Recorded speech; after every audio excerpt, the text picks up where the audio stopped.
রাজীব, কোন অভিযোগের ভিত্তিতে অভিযান, কি পাওয়া গেল বিস্তারিত জানাবেন আমাদের এবং সেখানকার সার্বিক পরিস্থিতি জানাবেন। মুহূর্তে দুদকের অভিযান শেষে জাতীয় নিবন্ধন বিভাগ অনুবিভাগের মহাপরিচালক বেরিয়ে আসছেন এবং উনি গণমাধ্যমের সাথে কথা বলবেন তারা আমাদেরকে এই কিছুক্ষণের ভিতরে।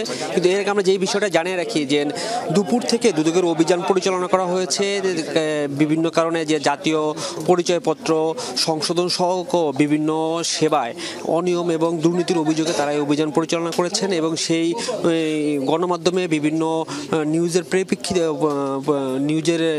নিউজের পর দুদক এই বিষয়গুলো আমলে নিয়ে অভিযান পরিচালনা করায় এবং দুদকের উপপরিচালক আসিফ আল মাহমুদ এই অভিযানের নেতৃত্ব দেন। শ্রীলঙ্কা আবারও রপ্তানিতে শীর্ষে।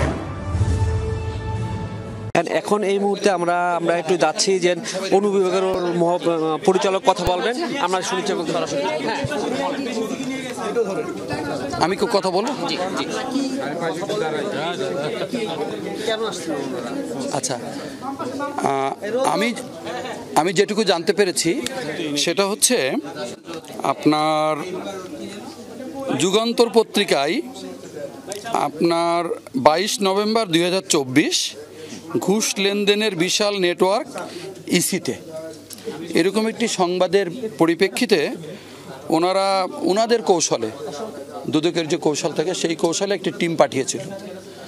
ওই টিম আজকে সকালে এসেছিল এবং তারা আমাদের এই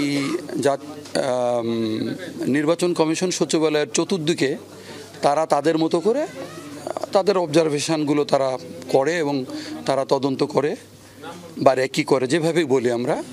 করার পরে তারা দুজন লোককে ধরতে পারে যারা আমাদের অফিসের কেউ না এবং তারা হচ্ছে দালাল প্রকৃতির বলে আমরা এখন পর্যন্ত জানতে পেরেছি।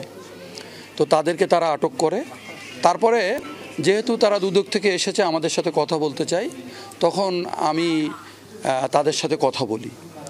তো কথা বলে আমি যে বিষয়গুলো জানতে পেরেছি যে ওই দুইটি ছেলে তাদের মোবাইল থেকে আরও দুইজনের সাথে যোগাযোগ করেছে। যেই দুইজনের একজনের মোবাইল ইতিমধ্যেই বন্ধ হয়ে গেছে আর আরেকজনের মোবাইলটা সে রেখেই দৌড় দিয়ে পালিয়ে গেছে। ওই মোবাইল থেকে আমরা এখন চেষ্টা করছি যে আমাদের ভিতরের কারা এটার সাথে জড়িত। এটা হচ্ছে একটা ঘটনা। আর একটা ঘটনা হচ্ছে আমাদের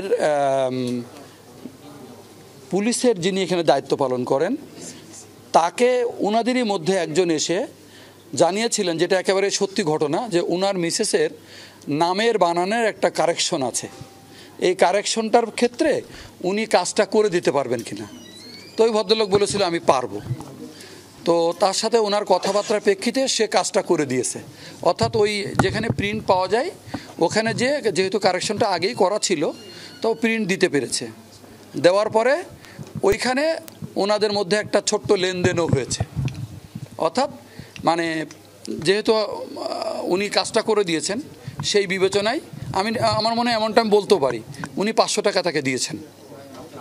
আচ্ছা, এইটা গেল একটা ঘটনা।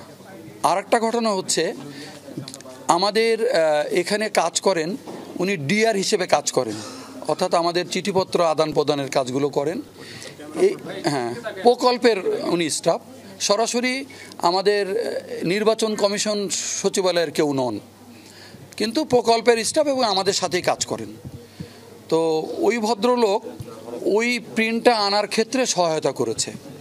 তো যখন আমাদেরকে এটা বলেছে তখন তো আপনারা ভিতরে গিয়েছিলেন, আমি তখন কথা এগুলো সব শেষ করতে পারিনি, সেজন্য আপনাদেরকে বলেছিলাম যে আপনারা অপেক্ষা করেন, আমরা আপনাদেরকে বিষয়টা জানাবো।